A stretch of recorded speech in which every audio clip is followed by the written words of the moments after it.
मात्राओं की गलतियाँ लिखित रूप से किस तरह से होती है और उसे हम किस तरह से सुधारेंगे, इसका आसान तरीका। भाग 2।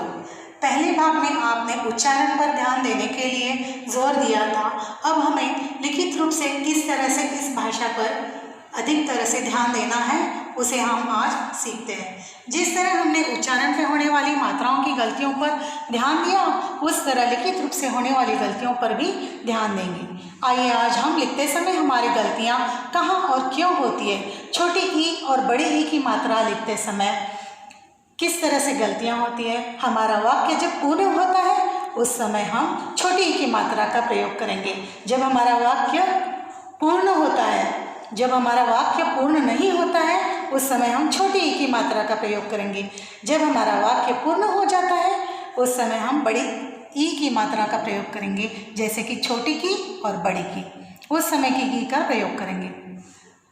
जब अनेक वचन यानी कि बहुवचन का प्रयोग करते समय उस समय हमेशा छोटी की का प्रयोग किया जाना चाहिए। में का मतलब होता है इन, मतलब किसी के भी अंदर या घर में अंदर, घर के अंदर, आज मैं घर में हूँ, इस तरह से अगर मैं और मैं में आपको अंतर समझ में आ जाएगा जब आप ध्यान से पढ़ोगे। मैं यानी कि आयाम, में यानी कि इन, हम लोग घर के अंदर, बोतल के अंदर, कक्षा के अंदर, बगीचे में, इस तरह से।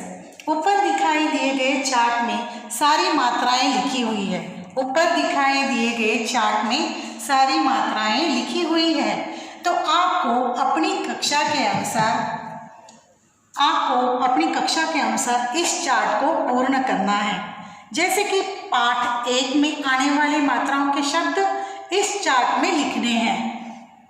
इन मात्रा वाले शब्दों को पाठ 1 और 2 से लिया गया है।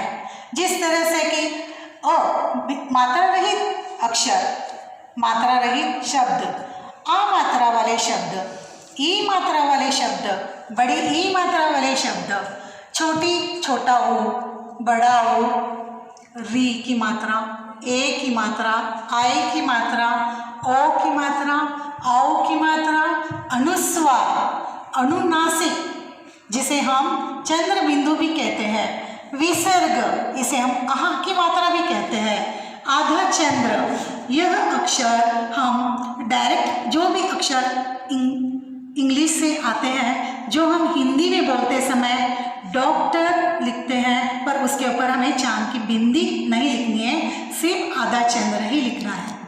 र के रूप होते हैं यह रेफ और पदेन। धर्म, ग्राम, राष्ट्र, यह किस तरह से लिखा जाता है, उसी तरह से आपको सारे शब्द पाठ 1 और 2 से, सर्वप्रथम हमें पाठ 1 और 2 में आने वाले शब्दों का आसान तरीके से इस मात्रा के नीचे हमें लिखने हैं। इस तरह से लिखने से आपको यह काम आपको सारे छुट्टियों में करना है।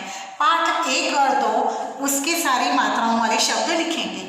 फिर उसके बाद हम पाठ 3 और 4 और उसके बाद हम 6, 5 और 6, इसी तरह हम पूरे किताब को पूर्ण करेंगे। तो हमारे मात्राओं की लिखित रूप से होने वाली गलतियाँ आसानी से सुधर जाएगी। और तो बच्चों शुरू करो अच्छा काम लेकर प्रभु का नाम।